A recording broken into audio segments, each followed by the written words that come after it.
alam niyo naman na ang buhay natin ay weather lang. In fact, kahit na kami mga pare, nawalan kami ng pare, 3 in 2 months. Dapat every month, noong December, 50 years old. Noong first week of January, 75. Gusto sana namin, umabot ng Pebrero para buwan-buwan may namamatay na pare. Ang problema, hindi makaano tayo ng pangatlo. So namatay siya na last week of January, patay. So ewan ko kung meron pa sa darating ng Pebrero. So, talagang inevitable. Hindi maiiwasan. And at different ages, minsan nagpa-basketball lang, bumagsak na lang the basketball team. Yung isa naman, well, may comorbidity. Kaya, kumanan din. Kaya ngayon medyo maingat na ng lahat sa aming health. Dahil ang mga pare, nung minsan, walang pakialam sa health issues. Ako'y nag-o-open na, araw-araw. Tinatamad ako, pero tinipilit ko. Otherwise, baka sumunod ako. Anyway, alam naman natin na lahat tayo susunod. Balang araw. And it is the most inevitable reality in life, whether we like it or not. But then, sabi nga ng Panginoon in the Gospel, do not let your hearts be troubled. Dapat tanggapin natin because it is something that will take place and it is bound to happen. Because sabi nga ng Panginoon, in my Father's house, there are many dwelling places. Sa mga tuwid, it is our faith in the next life that brings us together here tonight. Dahil kung ang kamatayan ay the end, tapos, wakas, then nagsasayang tayo ng panahon, nagsasayang tayo ng oras dito ngayong gabi, at sinasayang din natin ang panahon tuwing tayo dumadalaw sa sementeryo. But the reason why we come together and pray for our deceased loved ones, it is because we believe in faith. Na yung mga nauna sa atin, mga yumao, ay sumakabilang buhay lamang. It is a transition from the year to the year after, where there is no more pain and where there is no more suffering. Well, medyo matagal-tagal din naman may comorbidity si Aloy. 20 years now, plus. Medyo matagal-tagal, ganun pala kabilis, ganun pala katagal na siya ay may comorbidity. Kaya, at least ngayon, ay na siya. Kaya, kung gusto niyo na mamahinga, alam niyo na. Pero lahat naman tayo nakapunta ron. Kasi siyempre, nakakapagod din kuminsan. And so, I'm sure na Aloy is already at rest, at peace. And of course, kapag may sakit sa pamilya, medyo matagal-tagal, nagiging burden din, whether you like it or not. Although, of course, kahit gusto ng pamilya na patuloy pa rin, pero nandun pa rin yung pagod. So, in a way, yan ang upside ng death. Dahil wala ng pain, no more suffering. Samantala, so may positive, may negative. And so, ang mahalaga ay at least alam natin na ang yumao ay already at rest and is already at peace.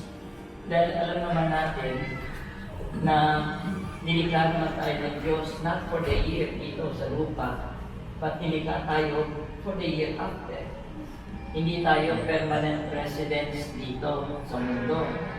We are just passing through. Immigrants lang tayo ng lahat dito. At walang forever dito sa lupa. So kahit na gusto nating, kumbaga, hindi sa ating kamay, nasa kamay tayo ng ating at least, si Kaloy ay binigyan ng, katagalan din, good, bright old age. Jet is good. Jet is good. And Sabi nga ng scripture, 70 or 80 for those who are strong. Na siya ay nakaabot 80. And so, my dear friends, while we mourn the demise of our dear Kaloy, nevertheless, we are at least comforted by the fact that siya ay piling na isa na ng ating Panginoon. And no greater hand can take care of him than the finger and the hand of God. In the Gospel acclamation I just read, if we die with Christ, we shall live with him. And if we are faithful to the end, we shall live with him. Well, we certainly live with Christ and try to be faithful until the end. And so, our hope here is siya isang ating sabihin sa kanyang at siya ay nawala. And so, while we are saddened by his demise, nevertheless, we are confident that he is in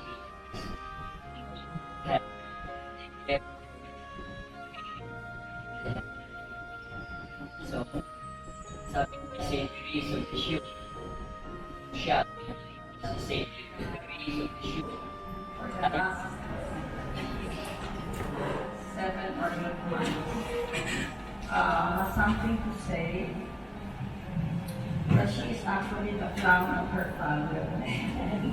Where he was sick, he was there, making him laugh and all. So, hello. Good evening, everybody. First of all, I just want to say thank you to everyone who has spent their time with celebrating my dad's life. It's actually really to celebrate kasi he has already experienced a lot of struggles. Imagine removing all his activities. So it's really just the right time. Kasi we know naman he's just there with the Lord anyway. But just to share lang a little bit. No, actually he started his deterioration, I think, when his first confinement, long time ago, May, June. Hello. There's my office mates at the back. Welcome. Anyway, so he started his deterioration last in May, June, and then onwards na. But basically, during this time, so it was really a journey for me, for my mom, for my sisters. But really, it's something in reality that we really need to accept. But just to make it very light, I realized that my dad, in this journey, had several languages. He had, we call it the air language. The language, the Spanish language that he is actually used to. So the air language, because of his lack of breath, every time we talk to him, it's very airy. So that for him to understand what he wanted to say, I also spoke the same language to him. So while he's talking to me, okay, in return I would say, so we were able to understand each other. So I just assumed whatever it was. And then the other language, because my dad would have time we would ask him what he wants. He would be, and then I would say, So that we had two languages.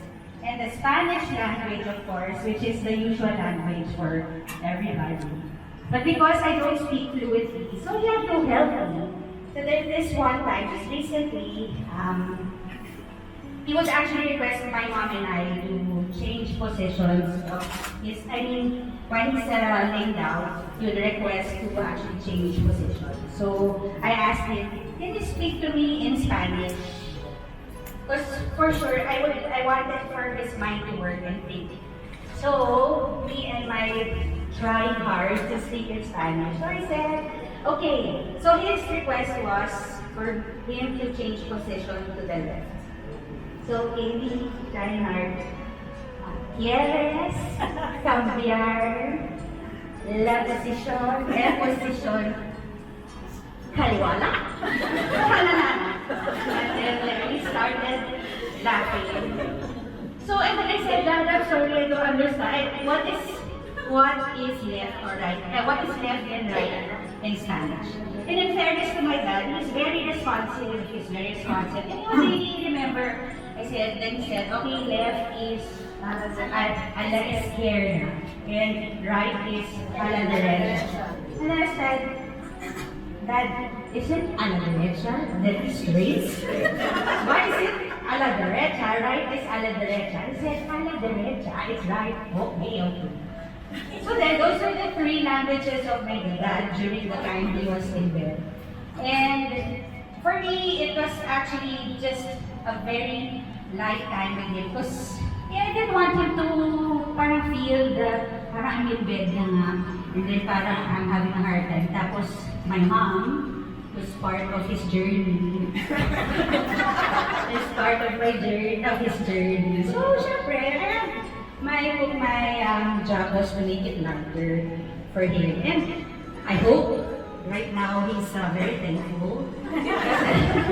He's very thankful because we had some joke times also. So, yeah, so those are the little things that I will always remember with my dad. And I just really wanted that he's just a happy person in me. And I think that's what I inherited from him. So, yeah, so I just want to say, so I was telling my sisters that I were becoming crazy because of this situation. But anyway, it's just a happy moment. I just want to say to everybody that my dad left peacefully, very peaceful. He didn't have a hard life. And parang when my sisters arrived, I said, I just described his death like, okay, bye. He said na, kayo na lang bahala ha. Kayo mga girls na undecisive. Kayo na bahala. Good luck na lang sa'yo. So, it was really peaceful na I really felt that he was even unaware of his death kasi he was asleep. And then he just coughed and then ready to suction RR. Hello, RR. And I just want to say thank you also to RR, the caregiver, kasi he really fought hard to keep my dad alive. But that time when the caregiver was giving him CPR, parang he was already lifeless. And parang to me, wala na. So, yun. And then, I just went to my mom. I said, Mom, this is it. But of course, it was very hard for my mom to accept. So, but for me, the time that he left very smooth. And he really said na, ayun na bahala. I am just going. And I will see you soon. Yeah. And we, of course, still brought him to the hospital for at least a trial for him to survive. And I think he didn't want anymore. Kasi I think if he showed signs, I think it would also be hard for us. Kasi he would be on ventilator, and which he really didn't want. And this time actually, again, for sure, by now he's saying, kayo naman nag-decide, di ba? Kasi, I think before, my sister Lisa were saying that he was the type of person that wouldn't want to be seen a little bit disabled. Kasi the first time that he was in a wheelchair, he didn't want to show himself, actually to the community, I think also, and to his friends. So, I'm not sure how he feels about this now. But he's seen by like this. Of course, he wants to be seen na handsome, ganyan. But again, siguro to him, ay na naman kayo, kaya na bahala nag-decipher. Kaya iiwanan ko na lang kayo. Yeah, so but anyway, it's a happy moment. I always believe when you pass, it's always a celebration of life. It's not to be sad. That's why also sharing this, I was just joking with my family that when I die, I want that to be put in a boat and pushed to the sea. goes to the sea, and then someone with an arrow shoot me with fire in the end. Yeah, so that's because we're celebrating life. But the person with that arrow should be a good shooter. Kasi imagine if he's been shooting arrows, but it doesn't hit the body. So parang until I reach the end of the ocean, makakain lang ako ng sharks. Anyway, so kidding aside, yeah. So I just want to say thank you to everybody for showing love and to my dad and to my mom and to the family. And I know it's gonna be a difficult journey for us. Siguro my sisters leave, my pamangkin. Yeah, pamangkin. It's gonna be my mom and I, which is gonna be very challenging. Yeah, but yeah, I'm sure my dad would want really for us to be happy, especially my mom. And yun, and at least my mom, wala na siyang papagalitan. Ako na lang ang papagalitan. Okay. So yeah, thank you very much again. Later on, there's actually food outside which you can enjoy. And here's my other Thank you. So, I mean, seriously, I'm very nervous and just, I don't know where my head is at because I think I just want to honor my dad in the best way. And I don't know how to do it. You know, I want to speak from my heart and my mind is just, you know, all over the place. But seriously, thank you to, first of all, to my mom, who was really the main caregiver of my dad. I mean, it's very difficult. My dad endured a lot. I mean, he was so young when he had Parkinson's. He was 55, I think. And so it was also the time that I left for New York. So it was that year. So at the time I left him, he was starting his Parkinson's. So I wasn't really around when, you know, it progressed, though I would go every year. But as my dad endured all that, towards the last, maybe 2024, it's really when things didn't go, I mean, he wasn't really getting much better, and it's because I think he had a lot of issues. So he almost lost his vision, he had something else going on. There were so many things going on. But, you know, as we always say, my dad is the best patient. I don't know where you can find a person who had all those issues and didn't complain. He didn't really complain. It was such a gift to our family because, I mean, we're dealing with a person who's just present and with his own situation. And I always think, Father, maybe you can help here. It's that verse in the Bible, be still and know that I am God. And when I read that, it's really that I remember, because he was literally still. His faculties were taken away from him, and yet he was present, and yet he was just living each day as it comes. And what kind, I mean, that's such a good lesson for all of us here who are, you know, there's so many things going on in life, with politics, with everything, you know, just a lot of things. But really, what's the key to life? It's being at this moment here where you're present and you have the presence of God around you. It's such a difficult task. I mean, I'm the type of person that prays the rosary, but after one rosary, I'm already thinking of the things that I need to do in the next 15 minutes. So it's just such a difficult task.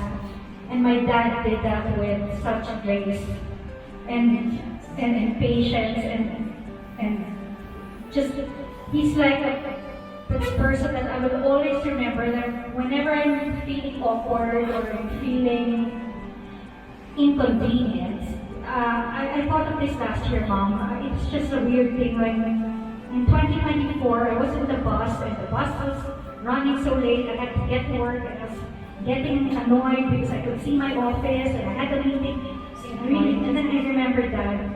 I'm like, I told myself, stop feeling so inconvenienced when actually you can just sit in the bus. And you have no choice anyway.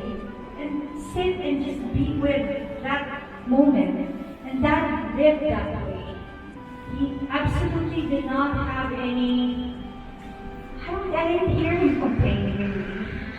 I mean, so much so that by the time this happened to him, he was already saying that he was having a difficult time. And so maybe that was already level 10 of hardship because he didn't really say that to us. And for us, that's the best gift that Dad ever gave. I also wrote a couple of things.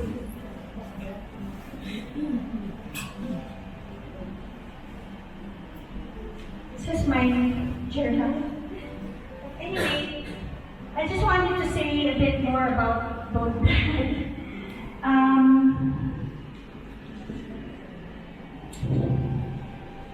I mean, how do I make the whole world know how much he was loved?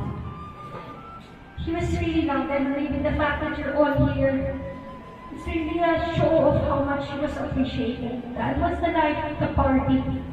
All my friends know him. I mean, when I turned 21, he had the Betamax, he was all of us.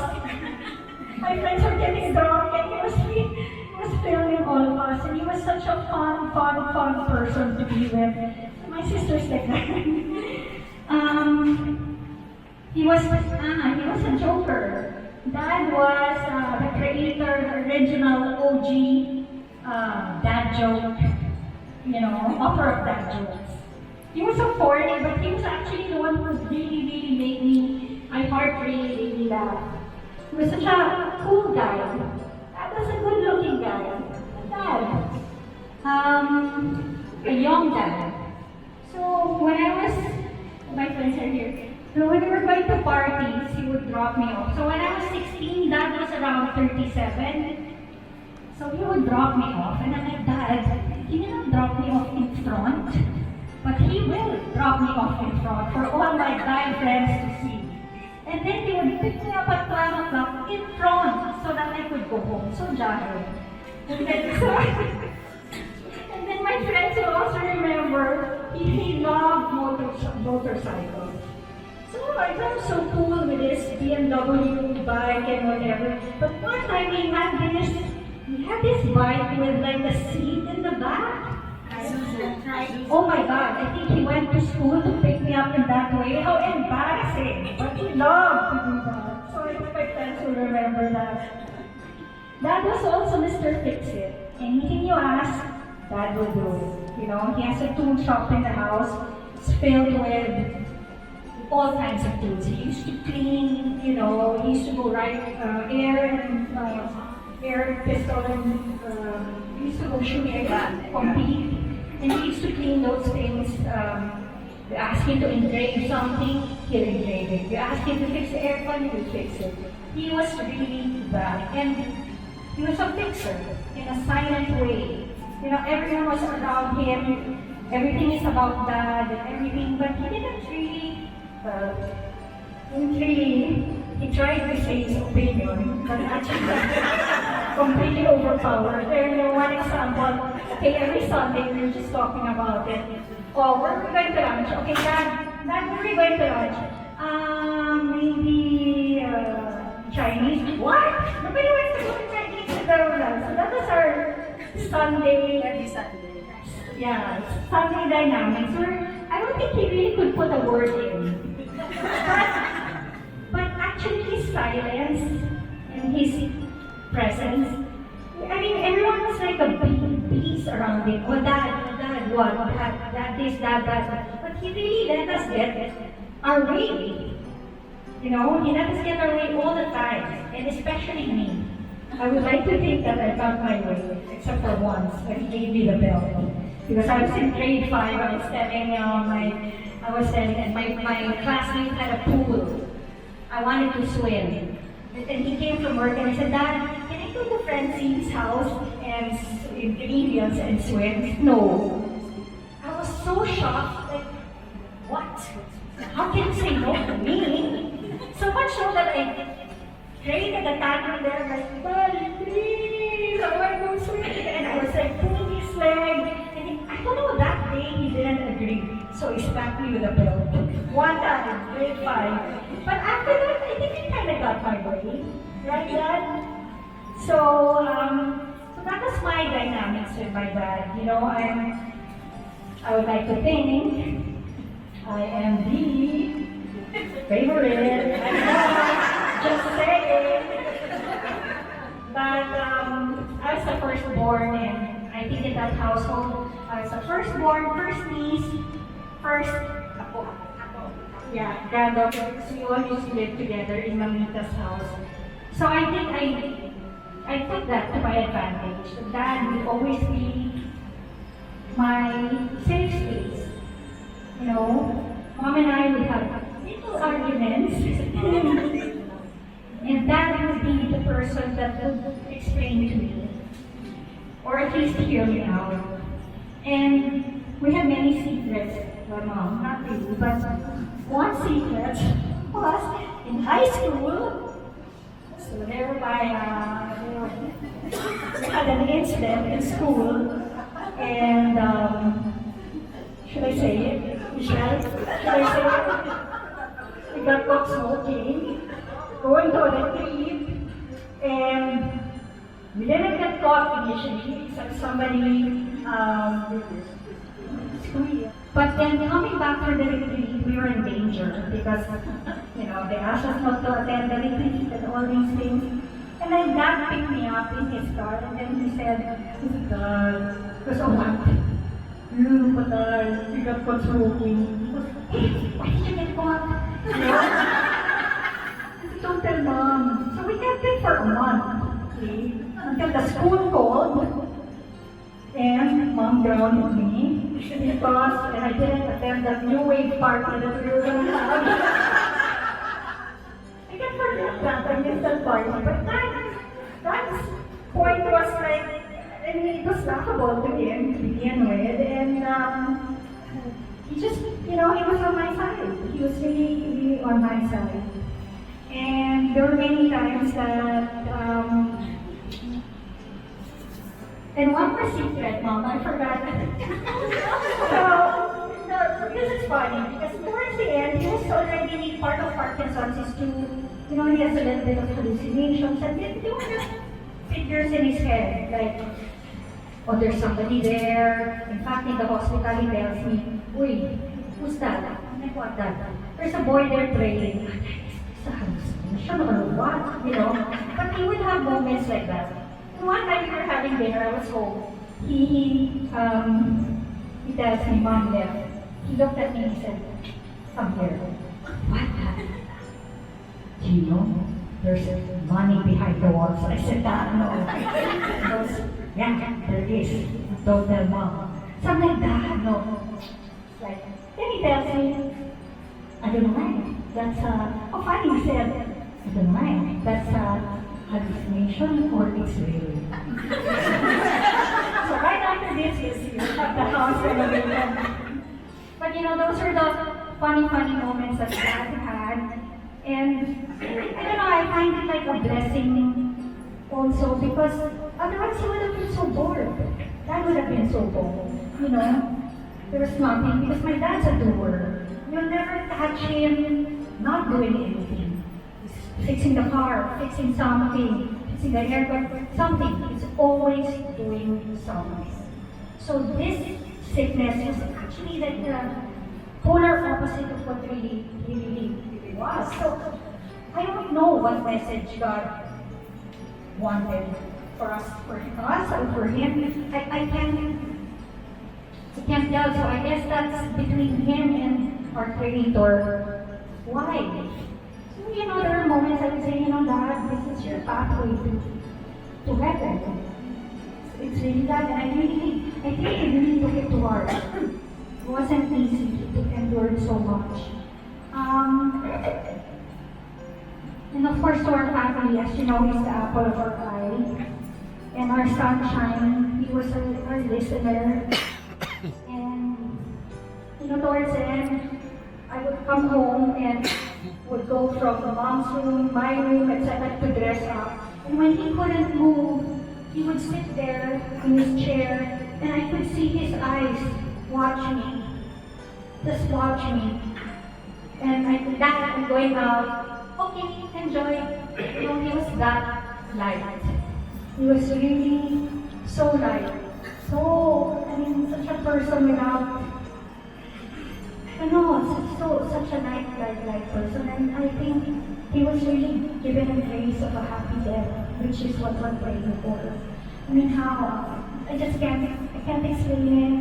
Maybe it's gonna come around. Bobby, when you're my safe space, always look at me with loving eyes, even at my worst. I know that you love me. I know that you love me even more than maybe I love you. But I thank you so much for that. Thank you for setting us free. You gave this to us. This is a gift that we're gonna miss you so much. You're my dad, and you're the best part of my life. Love you, Dad. Thank you, everyone.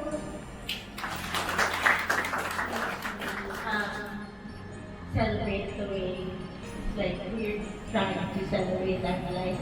I also added to our little poster there to the back left of the room. If you have any fond memories with Dad, of Dad, thinking about Tito, please feel free to add. We keep it. And I think we have food. Okay. Yes, we have food in the back to the right. No, outside. Oh, outside. Sorry.